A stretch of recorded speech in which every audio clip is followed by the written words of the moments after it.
ئەو کاتتان باش هاوڕێیان هیوادارم باش بن بەخێر بێن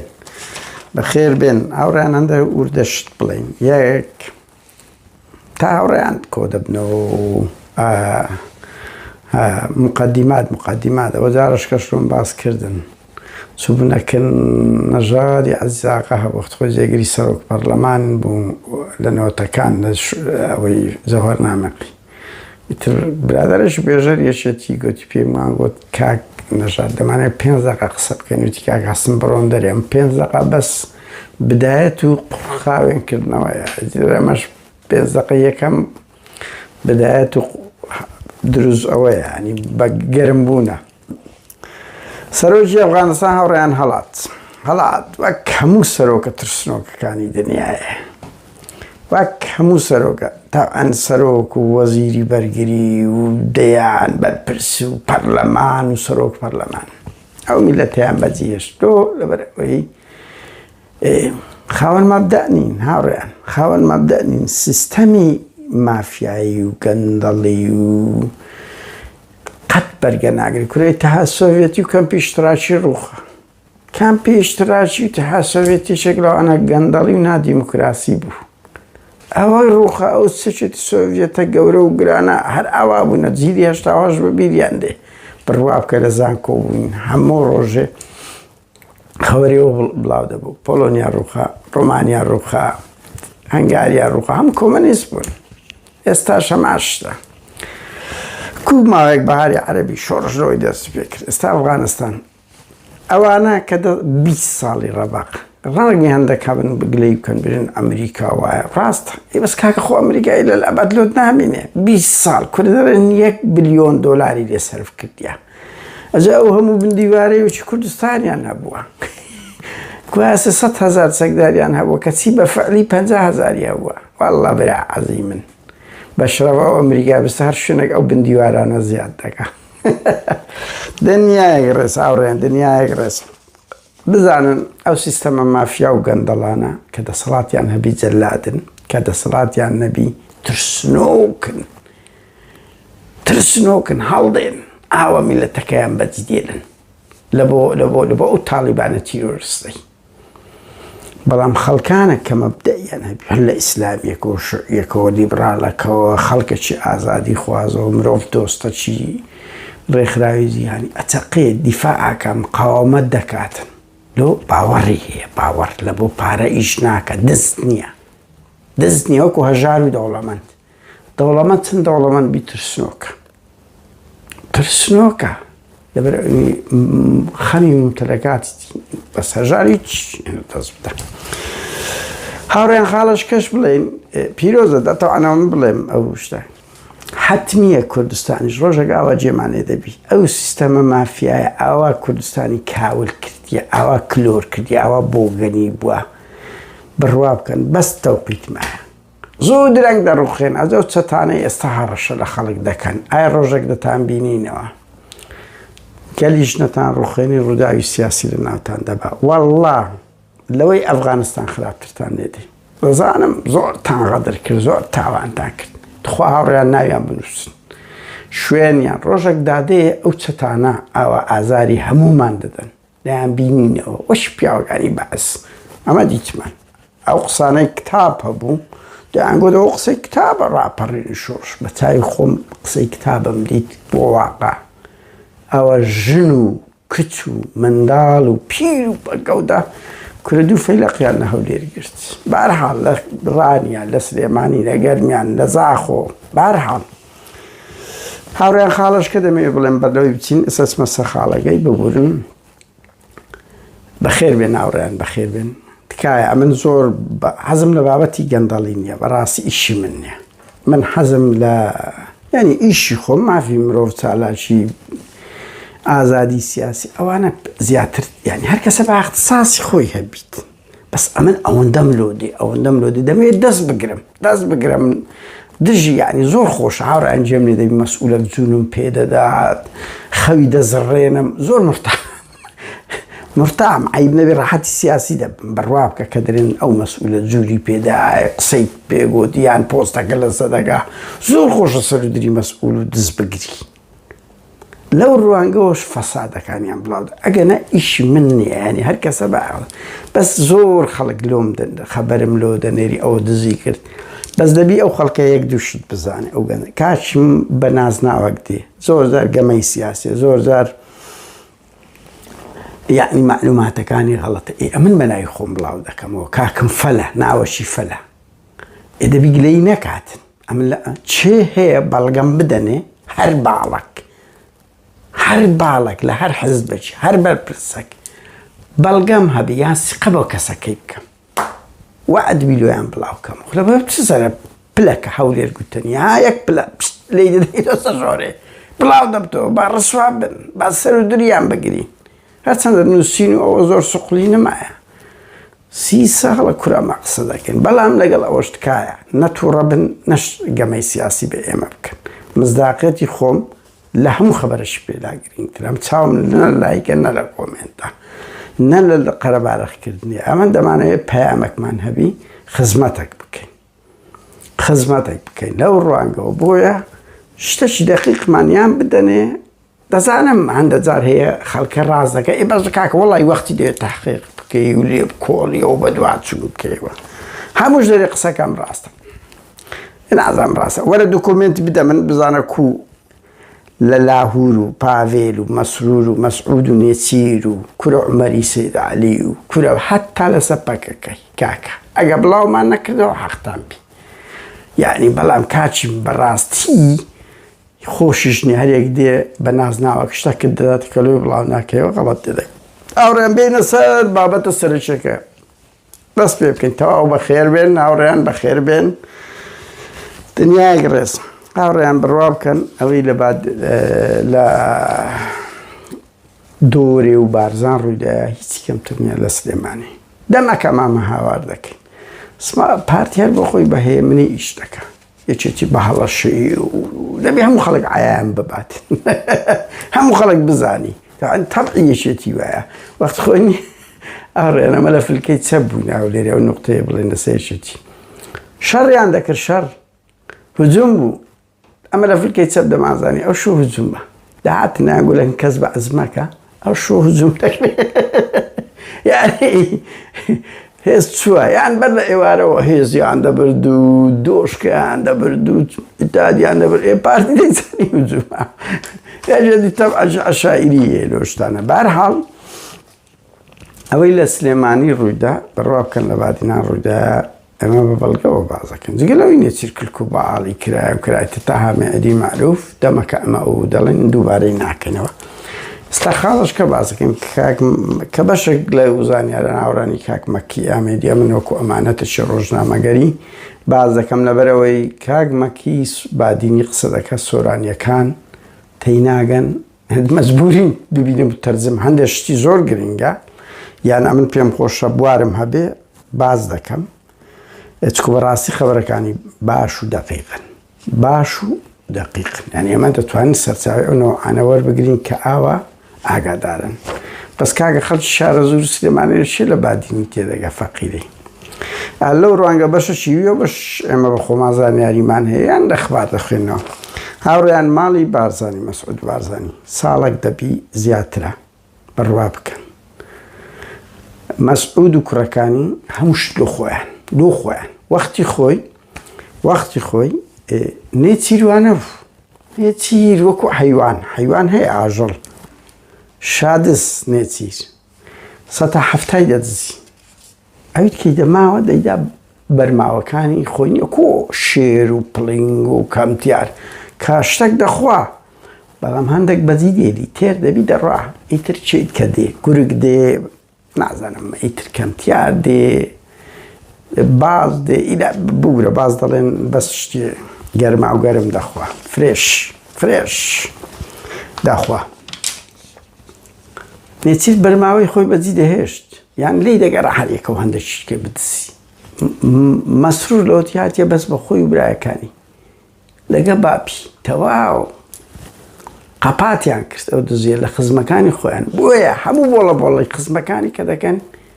هەمووی لەسەر پرۆژەیە هەمووی لەسەر ئەوەی دەسەڵاتیانی کە بکردەوە هیچ حقوقی ئینسان و سیستەم و مافیایی نییە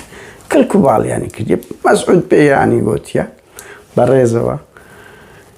أو لو سي صالي دزيتان تاو لو خوتان بي دولا من بو مليونير لو روباش فينش بس لو خوم كراغان ما توا كوري بي راغي مسعود خوي كراغاني أنت نادن ستا ساتيان دي ستا سات كاك نتصير قبولي ولا امتحاني ستا عفتاي بيني أو ستا ساتيان دي ستا سات استدينا سري أوريان مسعود بارزاني ها مسعود لقى سيكروشي أو يا بنزي هي كرزور سير والله يعني إنسان قائدي خوي بينا توي أنا درش مينا توي داوي ورا من دالك يعني موكسي تعذر قلت له بس هالخش دوباره بكيوه منصور وزن موكسيا ويسي بابو ملا مصطفى يجزكه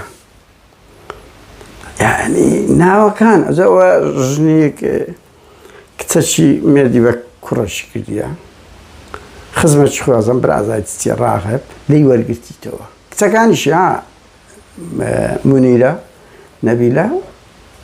أرفاي كردية الحق لا هشتي يكش كردية الحق إذا كم دالعي لي وقت جناكي كسكي هنا يتوجه كمالاتي خوينا بوا كرشة بنا وكي قوري بريكريتة نوح لازم ناوي خوي باشتر بازم كردي بو كتير نوح عفريم كاغمان بناي خوش كديا كوري كتير خوي بناي خوي كديا كوكو باسم كرت يا لا لا كومترش هادو قباد بافيلش بناي جلال طالبانين بناي إبراهيم أحمدينا هاريان مسعود لقى أسي كوري مسرور ويسي بابو واتملا مصطفى يجزكا هفتانا بلايكم سيبو بيزروش لادنش بيكوا بلان دادرين أو دولة كردية كيه برلمان وحكمتهم الشيء برابكان أو تسارة كيف شامبيون سبع ذكريات تختي دادنين بروجة دادنين بلان دادنين تبكان حكومة ليبكان برلمان ليبكان أو تسارة دادنش مسؤول أوصي هم في شيء برلمان وحكومات بالريال الرئيسي لدس أو تسارة استاك أو الدولة يقول هي لا تتشع أرجعنا كوني بيدا قطري ونعزم لإيطاليا ما فيها كان كردستان أو تسارة ما لولاش بافيل الشيتو شعناز لقى قبات كل قبات دركي مارد باش قباتك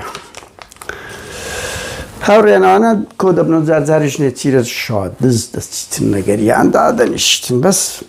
درجة دوا تعذر سير لو رجعنا من الظالم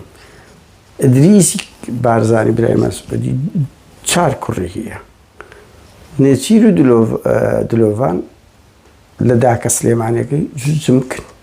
عباس بعض شيء يوسف أو دوش لداك تشكنا أو دوش جمك دو أو بو هر دو شيء جمك بو على عفريم هاوريان أو أنا تذكرت طبعا لأستا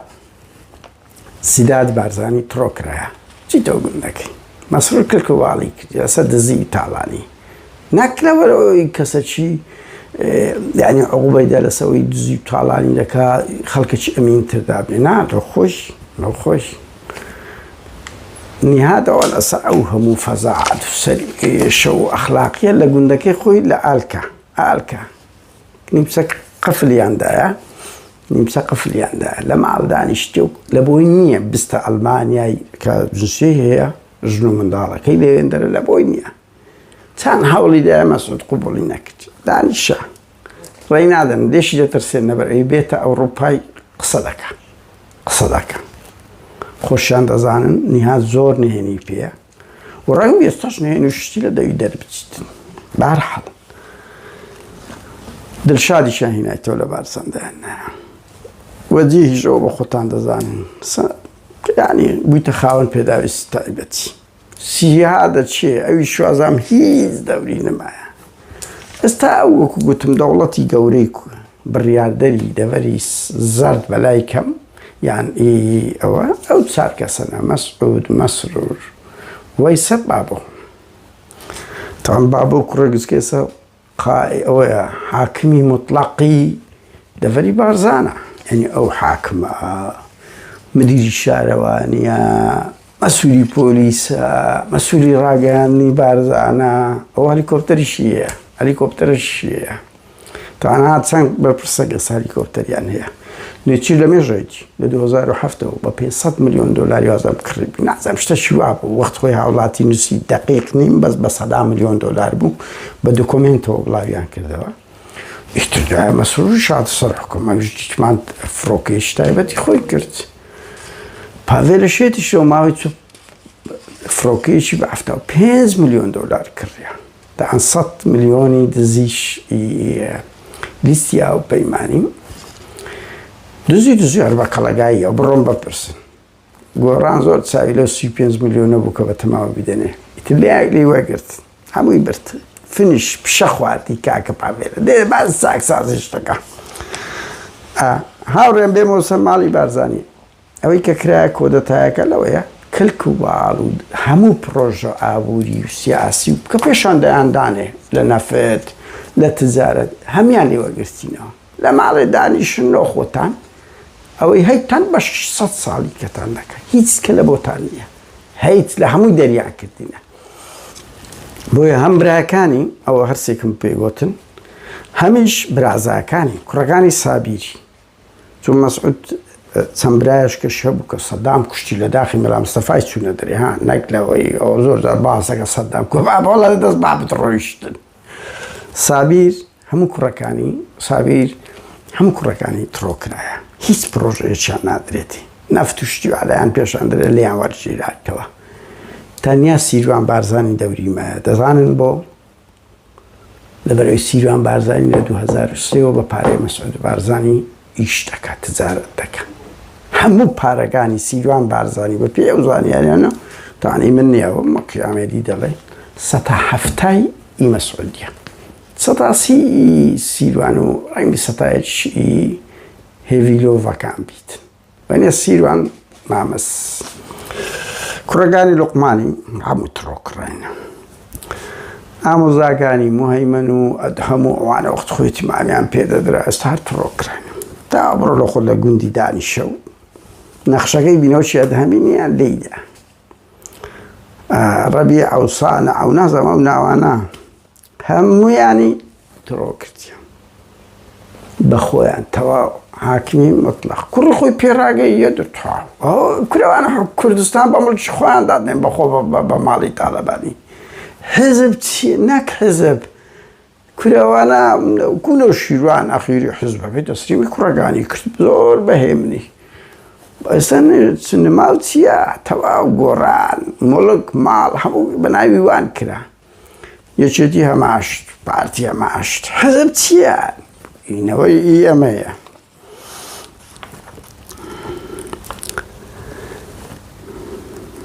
هاوڕێیان خاڵشکە کە باز بکەم شەڕ ڕوویدا لەو مابینی لە مابینی شەڕێکی خراپ لە مابینی نیهاد و بابۆ مەلا مستەفای گچکە لەسەر چ لەسەر ئەوەی نیهاد بارزانی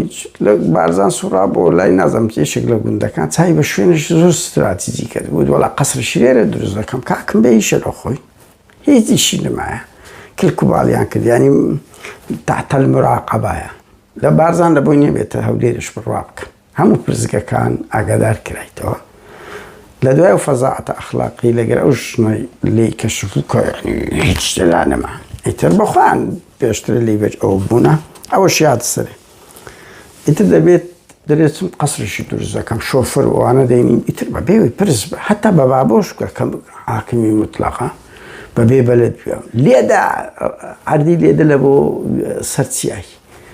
ئەفارە ئەوی هینا ئیتر بەناو باغ و دارستان ینی باغ و باغاتی خەڵکیشی بردیە زەوی خەڵکەش دەکەن حاکمی مطلق کاک بابۆی ئیتر ئەوش تووڕە کە هیچ حسابی لە بۆ نەکرا وەڵای ترش ئەویش پێیان ڕدەگری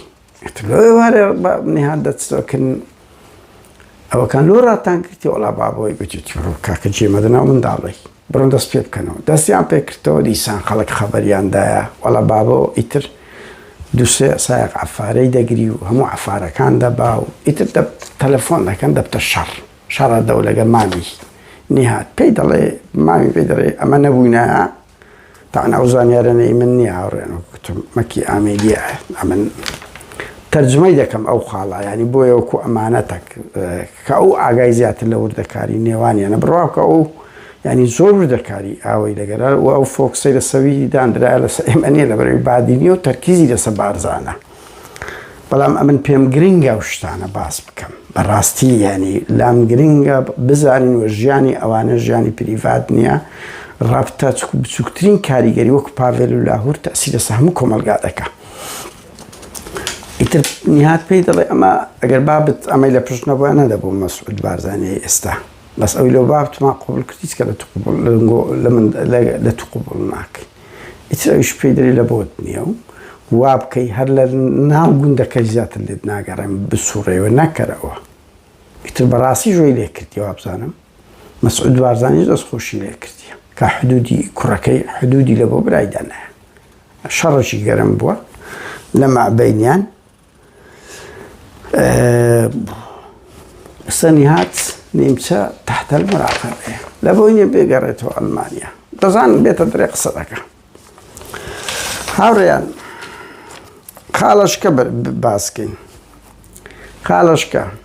ینی 27 ئەو ڕۆژەی کە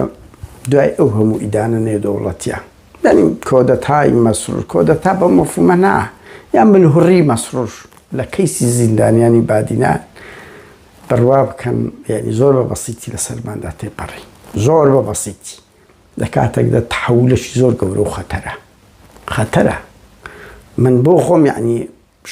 شۆک نییە ینی دەبی بیر لەوە بکەینەوە چه ئەلتەرناتیڤێک لە بەرامبەر ئەو عەقڵیەتەدا بنین پێشانەیەک دەبوو کۆمەڵێک جم و جۆڵی چالاکی و پەرلەمانتار ئەومان بەکاردەینا بەڵام ئێستا مەسرور کە لەو کەیسەی بەس ئاوڕێیانی ئێمە ینی ئەمە برادرانی تر کۆمیتەی ماف و ئازادیەکان و زۆر خەڵکیکەی لە هەموو وڵاتەکان کە لە بۆ ئێمان نارد 25 پەرلەمانتار زیاتر نامەی ناردیان هەموو ڕێکخراوە جیهانیەکان هاتنە سەخت لە مانجی دەوە لە بۆ تاوەکو 27 تا ئەو کاتی لەو هەژنۆ مانگەی ئێمە لەگە چەندین برادر ئیشمان کرد وەزارەتی دەرەوەی ئەڵمانیا بەریتانیا سوید بە فەرمی هاتنە پشتی هەمووتان دەزان پەرلەمانی ئەوروپا ئەمە بۆ خۆمان دوسێزار لە گەریان دانیشتین یعنی زۆربەی هەرە زۆری ناوەندە جیهانیەکان مەگەر بەس لە بۆ کەیسی خاشفتی ئەوەندە هاتبنە دەرێ ئەو هەموو ڕێکخراوە نێودەوڵەتیە کورا ئەو هەموو ڕۆژنامەی وەکو فاینانشال تایمز یعنی تایمز دەیان گۆڤار و ئەوە مایکل ڕۆبن دەیان نووسەر هاتنە پشتی لە زۆربەی وڵاتەکان ینی ئەمنستی 56 ڕۆژ کەمپینی کرد لەسەر ینی ئەو چالاجەنە و براوڕێیانەی ئێمە و ئەوە کردن لە مێژووی 30 ساڵەی ڕابردوو هیچ کات ئەوەندە نەکرا کەچی مەسرور بارزانی وەوە تا ئاستی ئەوەی بەڕاست بڵین دوای ئەوەی کە ئەڵمانیا و بەریتانیان بە تیرۆریست ناساند لەگە گروپی عەفدەی شوبات لە سوید ئەو هەموو دیتان کەنەدا فەڕەنسا بەریتانیا یعنی قونسڵی و سەفارەت و وەزارەی خارجی ئەڵمانیا هەموو ئیدانەیان کرد بە ئاستی ئەوەی وەچیلی وەزیری خارجی ئەمریکی هات لەگەر مەسرور بارزانی دانیشت وعدی پێدابوون مڕازعی جدی بکەنەوە کەچی 27 مەسرور ئەوەی ویستی کردی وتی دوو سێ شوێناگربی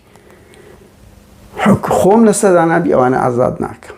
لەبەرەوەی ئەو بەس بیت لە شکست و دۆڕان دەکاتم نابێ قسەی بدۆڕێ حەقی نییە کێشەی کورتی لێ دێت چی لێ نایە هاوڕێەوە تەحولەشی زۆر خەتەرە ڕوبەڕووی ئەو کابرایە بووینەوەتەوە خەڵکی ئۆپۆزیسیۆن دەبی بیر لە ئەلتەرناتیڤ بکاتەوە نەکەر بە سلوبە کلاسیکیەکەی کاکە ئەمە 25 پەرلەمانتارمان زیاتر بەگڕوانایە خۆ لە پەیجەکە و ئەکاونتی من هەیە هەرچەندە پەیجەکەم فەوتا بەڵام 180 مایە لەوانیکە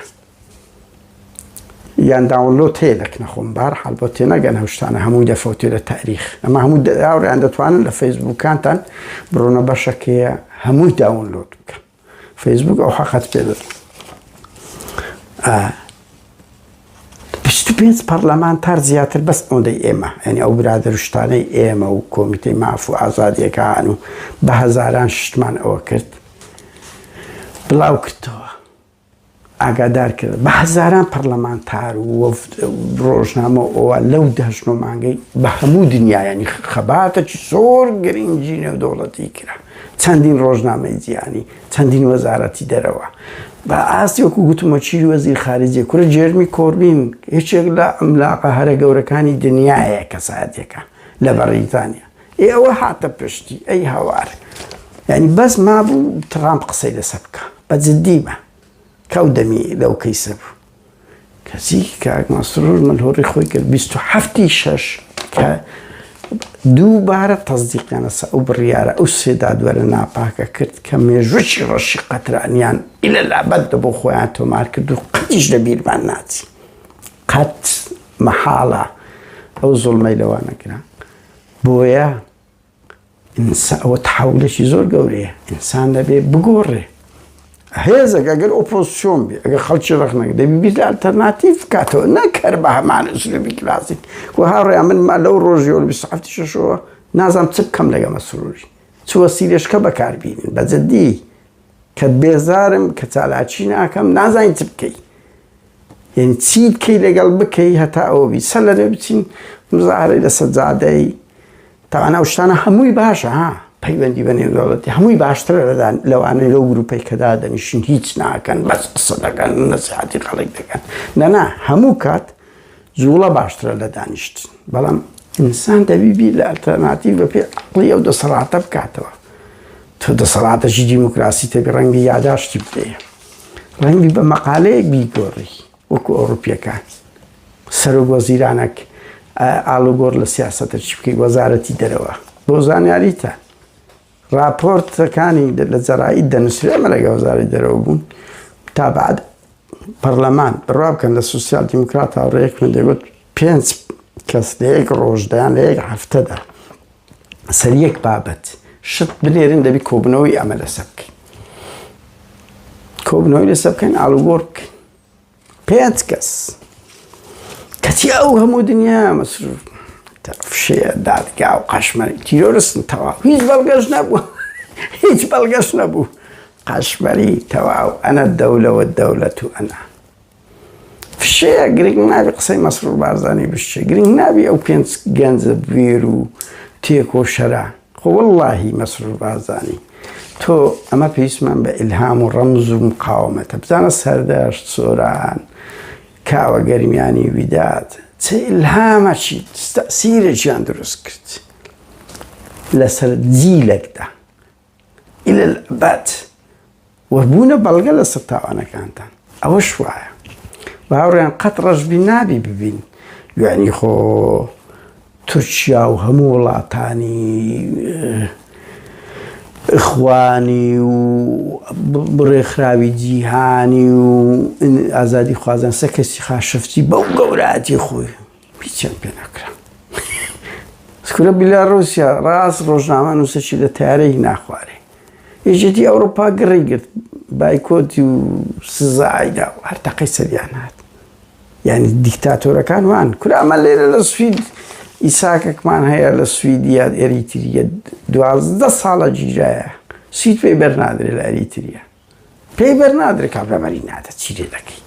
دیکتاتۆرەکان وان یعنی چیان لێ دەکەی عەقڵانە یعنی بەس ئەوە نوقتەیەکی زۆر گەورەیە لە تاریخیان و لە ئەوەی نێودەوڵەتیان دیتان ئەوەی مەلیکی سعودیا ئی دووەم ئەو ئێستا حکوم چۆن مامەڵەی لێگە دەکرێت مەسرور بارزانی ئەو جارەی 4 ساعت لە مەتاڕی جیرایە حرم بە حارەت نەبی وەڵام بچمە ئەمریکای 4 ساعت ناگیرێ مەسرور بارزانی ئێستاژ ئەمریکا ئازانم قاوڕیان دەبە دوات چوونە چی بکەن کوردانی ئەمریکا لەوەندە دەترسێن کورە وەڵڵاوانە لەنگۆ دەترسن ئەیتر مسرور بارزاني والله كاكا كل في كل كودة تاكرت زور ببسيطيش روي زور ببسيطيش بهانت هرنجي لكاتي والتحولة يعني ما بيشتري المسعودي لما يتيجي تندين كيسيتك جيراي أو بردراينا ببتوك ترين زمودولي دبلوماسي هاوري أنا بيستي بوي تحول كي خلشي أوبوزيسيون بس بداخل كره من نقل زيادة باشك شده كم ترد بن هالدين والله كرداتي واي أو هزانه ودز بمن كره بابا لو وقتك كده صلاتك استمي زيادة دبي تودبي بورة تربي بإرادة تربي زيادة تربية مايدا نقبل من زمن زدرو درسان خود بشارع زو عندك أصلا خوان بناس ناو دادر رابر خلقو تیاده کردی باش پارتیشی تیو گوران خالشان دنا لو شر و خوشان اوبن برواب که یک نخبه برناو رخنا گیرو اپوزیسیون هی آوان خلق هند دادن بخوشان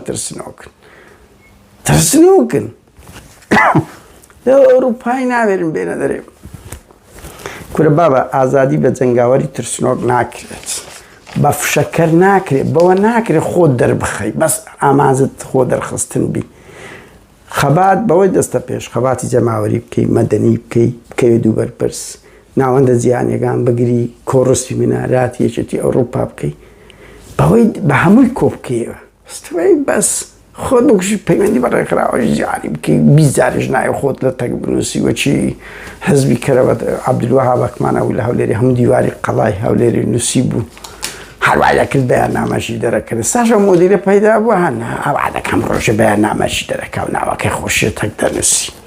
یا انداله اسمو کردستان 10,000 کسی کوده که مکره بابت صبر فکره تو لو اروپایی دو کسی کوه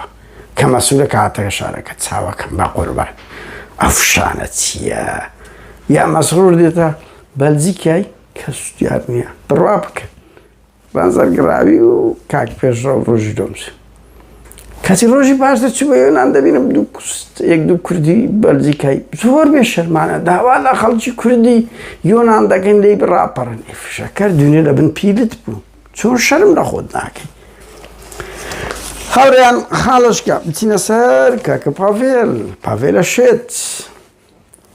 أبي مسرور خرابتر بالله لما لا مصطفى خرابتر تقولش سودي بقرين وصل موقع إخوي تل سالم وبر شست صار كل تريت شست بنزا وهر سالم وبر ملا مصطفى وش بافيل شتينا كتي إما كقصدك إن رخنا دقرين لو روان جمانا خلق نيو برداغا بطالة كده بيني كهر دوشان مافيان لاهورو بس اما نيو وكيت كشتا بيني كأو ديار دي تسنده ما ترسيا تستحولك بو دفري صوص صوم بو همان دفر بس هنده مسقافي كورتان روخانيا او اغسريان گرم دكن روجانا دنوسن بلاو دكن بروخيا باش رو بدردي و شعري پشيو بتني هزار لاو دستكان نسرا بجي كري كار بس هموی نکرد تیر کردنی زیجی کارک کاچی من واز بینن روشن بیری کرد با اما لیره او بلی تخواه شرم لخوتان نکن لده صلاتی پارتی ویچتی فاشل تردچون بس وره پیم بلین پروژه روشن بیرو او نخبه هل بجاعده خوی پی اویا تاکو تریان در بسی چه رولشان ناو کمالگاه یا چه سرکوتنش جان تومار کردیا چه چالاچه جان کردیا بس بمبلي خاوني تسد ديتك تاني ترازقو يك تاني وش او قيادة دو كزا يكتر إدار ناكن رخنا لقيادة كردي رقرن يك ناقري دو كسان تقبلي رخنا ناكن دو كسان جرأة تانية دو ساعت بين بربا فلوس هرمي رابوست كل أي هوار هي 6 سالة لو أوروبا ساعتك نهاتا سازادي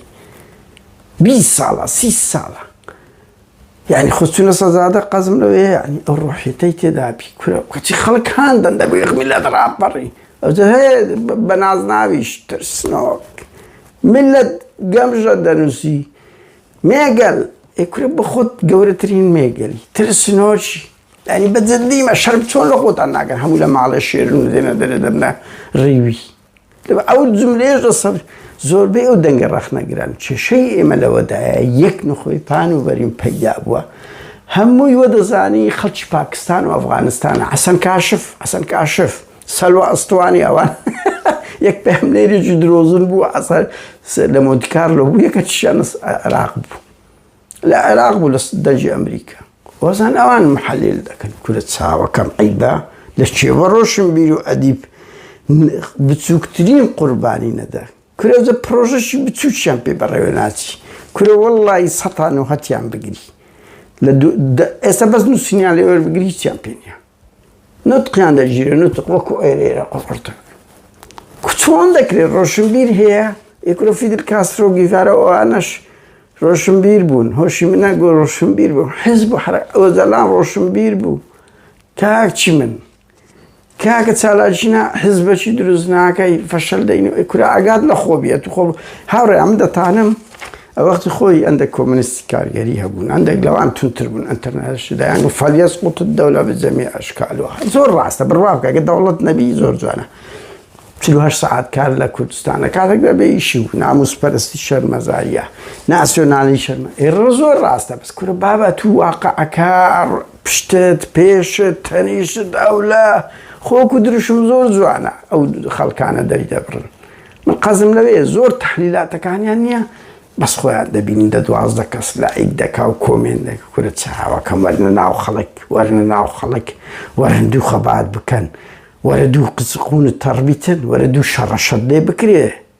وەرە بەناوی خۆت وەرە مەیدان عیب بکەن زۆر ئاڕێ ئەوەندەی ئەمن لەوانە پەستم بڕوا بکە لە مەسرور و پاڤێل پەست نیمە چکونیە یەک بنەوەی فشەکەریان دروست کردیە لە ناو دنیای ئەوە ڕۆحی خەڵک جوانی قوربانیدان تێکۆشان ئەوجە هەمان نەفسیەتی پارتی ویچێتیان خۆ پارتی ویچێتی و بەعس و نازیزم و قبولی دیموکراسیەتی پیام دێ ڕەخنانە بگیر بەرحاڵ بچمەوە سەر پاڤێلە شێت لەگە پەریخان پەری بەرزنزی ئای پەری چەندم تەلەفۆن لۆ کردی بە نازنا و بەناو بۆ زانیەوە هەر ڕێژوان و ڕەهێل و نازانم چەوە هەموو من بووم بۆ ساب هەرت نەکرد بەداخم کورە ڕژە غازی کرد و چێشکیان هەیە دێگان ئەوان تەلەفۆن گوت چێ قادر نادرم بابە وەڵام لە سویدم هیچ لێ ناکەم تەلەفۆنەوەرە دوو قسەی دەگەین نەوێرە بەداخەوە غازی کرد کوچی داوە شێن سەرکردایەتێکی شتی بە تەلەفۆنم لە سویدم لە سوید ئەو پەڕی دوو قسە دەکەین کۆی لێینا هاوڕیان ئەوەی پاڤێل کردی کە ئێمە دژین ئەم بۆ خۆم لەو ڕوانگە دژم 100 بارەی یەکەمەوە زۆر خەتەرە خەتەر تا ئێستاش بەردەوامە ئەو ڕەخنانەی لە مەلا مستەفاوە دەگیرا یەکێتی دەیگرت بەنەو شیروانیشەوە لەویان خراپتر کرد لە بۆ مەسەلەی بەبنەماڵە بوون بە حزبیکردن کە حزب مولکی کوڕەکانیانە خراپتریان کرد مشکلە و یەک ناوی گۆڕان و یەک ناوی نوێبوونەوەی لێنایە گاڵتەیەکی زۆر گەورە بوو شەرعیەتی ئەمدا بە مەلا مستەفا نەک مەسعود و ئیدریس بارزانی و مەسرور چی بڕوا بکە هیچ جیاوازی نەما لە کاتێکە هەزاران کوڕە فەقیری وەکی ئێمە لە جانکۆ و لە شەهیدیان کرد تەمەنی بەهاری ڕۆی لەسەر ئەوەی دووش تا هەشتی بەر لە تەمموز هێشتان هەناسەکە بوو ئەمان گوت هەمومان ئەو خەڵکانێک ڕاست هەردوو یعنی یەکێتی پارتی فەرقانە نەک لاهور و پاڤێل لە بواری گەندەڵی و دزی و ئەوەی شەڕی یەکێتی کردی ئەمە کردیتمان لە زۆر کە فشەکەر هەن لەولای لە ماڵ نەوێرانی ئەم 2007 ئەو هاوڕێیانی چاکدە سەرپەرشتی شکایەت تاڵەبانی کردیە یەکەم کەسیش بوو مزاهرە زەدی تاڵەبانی لە بەردەم سەفارەتەکان کرد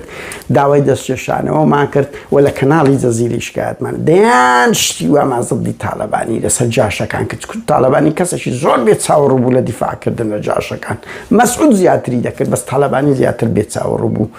حتا لە کەیسی خەزرەتی ئەوتی ئامادەم بچم شادی بدەم کەسێکی وەتەنیە ئەوانش کاتیانێک کردیە پیاوی بەحسن بڕۆ زەریدەی کوێتی هەبوو ئەوەندە بێچاوەڕ قەزم مەزەدەی ئێمە شەڕی تاڵەبانی و ئەمە ئەوەی لاهورم سوستاندیە ئەمە هەڕەشەمان لە لاهوری دەکرد ئەو ترسنۆکانی تر کەس ڕۆژێک ڕۆژان نەوێرانی ڕۆژە قسەوە بێنە ئەوە ئێمە شەڕی یەکێتی پارتیمان بەجددی کردێت بکۆمەجددیان دەچینە سەجادایی هاوار بە ناوی خۆمان بە وێنەی خۆمان دەکەوینە دویان کاکم ئەو پڕ ڕوخەیە دروشمك دنوسي أذا قد يقصش بكي تحليل أذوشي بكو كان دبي بغلط ما جنا ولا هشتاك عنه من أوم ددي هندش نبونا بدل كده عدريش الموضوع دبي يكده نبر يقص هخريش بقصب ولا بولا كل كاكاور لخوت عندنا وبزان تستاكر نسيم قدسيتي نما براسي بابيت عملن نسيم قدسيتي جاري نما وقت خوي مقالك دنوسرا همو تأثيري لذاك النوتة كان والله ورأم لكردستان رفيق سابر باسي قلاني كد وتويس فرقينيا لقر وكو دزقاك عديا دنجي داوا لنو تدوسي كل بابا يسا مليون اوشتان النسرة تنما نرين ناقين كل ما دتينا الصدادة إذا كوينا ديان كل بديان لاي يعني أويك خلق بقصد أما درشين الصدادش يعني قصد أي كاتش من نوسين سقلي جورينا ما بروجيك ما وياك دوريها كردستان بوست ما وياك رواد بونا ويش بيراجعان بس سامي خلق بوش كردستان بوست بنونا إيه تدبي بالالترناتيف كي وهناك اللي شوين خود بتسقي بنونا دبي يعني هنجاوي تربني نوسري كرت باش الشام بنازناويش كديت طلعوكم القيامة قلا سرخوش رابر هاوريان بافيل أو كردي نشاني دكا يعني دعين أو بين سر أو خالي كد دادقا كاني لمالي بارزاني زياتر كردا قشمر يعني بيزنا قبلين برلا هوري دري دروي شريفي ناروي تيرورسي هاولي كشتي من الداع سبيني جاستان خوي كردا سروك زور كز عزيلة وشي سروك وريخلو أو بروسري هو مرزكار كان هرزكار لا لا لا لا لا بافيل الشيطة كان هو تيم سروك كل بابا ملا مصطفى وينك للشيصار كونغريس شرعي بريم ديكور أراو تيبي دا قطري ببالي داناو كومالا كاسيت كي داناو كريوسر كده هو بدي تواو هموش تو لو روانغو نهيت قصد نبي كابرايا 3 مليون كاسي لملك كابرايا 100,000 تقداري هيك كابرايا كبريار دري حكومته 6 مليون كاس لقى مالي بارزاني والرداوة شي واحد خطر دبيني هاوريان اما معنان بارقايا قرتوستا اما تسببون قلتش بس تجبر تديش بالرفتاركي امنسي تديش باعدامي علي اسامزيد صدام و سزني غوانتانامو او تسنزاري كبلم او تشبه او خباتي همو رخراوزي يعني كان لبيناوي لناو بردني ديكتاتورية بوهاري ديمقراطية بس رفتارك خطر اعدام لسيدار دان تعذيب خطره تو اگر اوشتت کرد ایتر هر نعوشی بی تو اگر ادانه اوی پاویل ناکی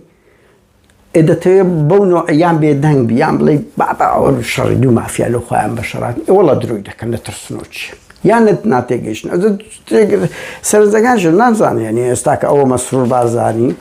أوش بينز كان زي بري أو كبرواب كان 16 أو أنا شخص كان لديان كيس رجع لرجع نيان تاني هيت زموزولك بك هيت كاريجري شانبي بس أنا زان قصاب كان فرد فريدن كل بابا وقت خوي صد نصرة أبو استاد 2 مليون كرد نصرة وقت خوي دوا 15 شاعرة بس هم كل شاعرة بخوا بس أما لو تشعر شعري بيتا شعري حر هم شاعرة يعني بغلط ما قال بس أما ما أنا ببين الشاعر كاتش من أمه دي لأن ما أنا وقت خوي تنكسك شديد نسي همو ما متابع ما عندك داشتاك بوي واز بينن استم مديري روشنبيري كل فشلي هنا هندي همو ما كاري جدي تركين آخر والله يوم تديان زار بمدرين لو حزب الريخ كاك أتولو شقامني قرباني دانا كل نبين بنازنا وقبي لقى دوكسي إدارنا كي يكركوم لقرت بهم حزب دروسكي رخراو دروسكي فأمادنا بكل هاي أمادنا $1 دابني آخر وانا هم قياس نبو إيش كنت أمادنا بي هرشاش يدا كريدا ترسي تولى كل خلق دتسيدنا حزب الريخ راوشي أجب يعني كمدلين أو سليماني كودتها خطرة هو دفاعنية للعهور ركلامية للعهور لقروي ببراشكاوي هندش بأمانة هو بلي أقول له ريش قبادي بالبان بخوا معمر يعني ذكرت هم ما عندنا يعني وأمش بتينا هند موقع بتينا موقع مسعود بارزاني وبافيل ولاهور ونسيري هم قصك أو هابي ما ناكره لبر أدين بربسيالي تشي حكومي ده بيناني عند شتى ده بلا من لقال هموش إما دش برفتارك يعني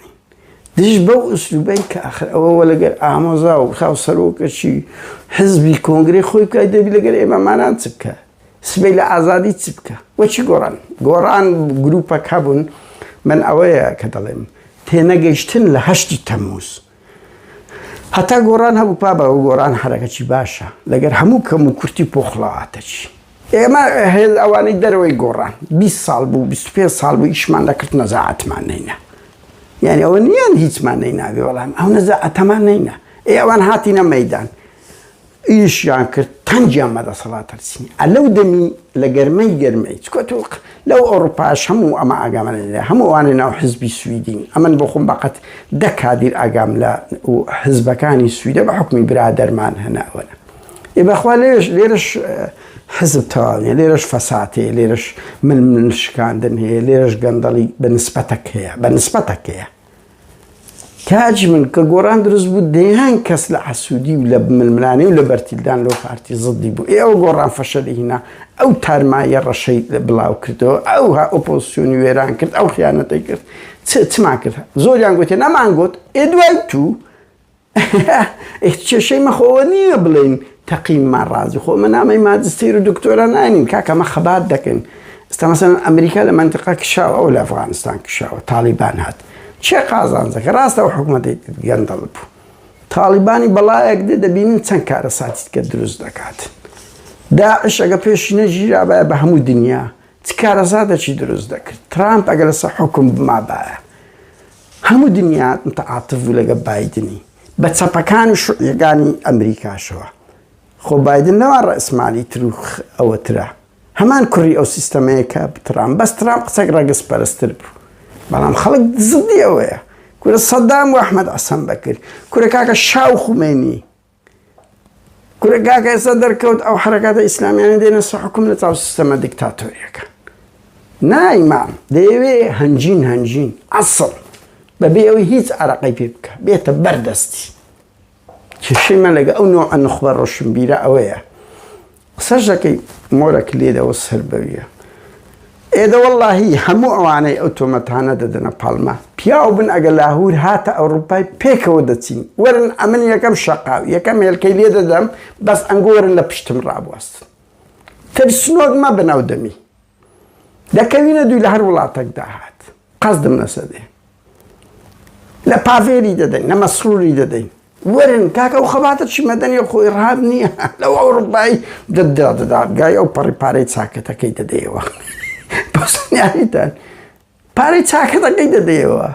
بعبر $2000 مكرية دينو كاكا والله ديان دينو يعني قصدي من لوية أو نوعية كا نبخوان هيتيان بيدا كري أي بس ميدانش دس بولا قريدة كان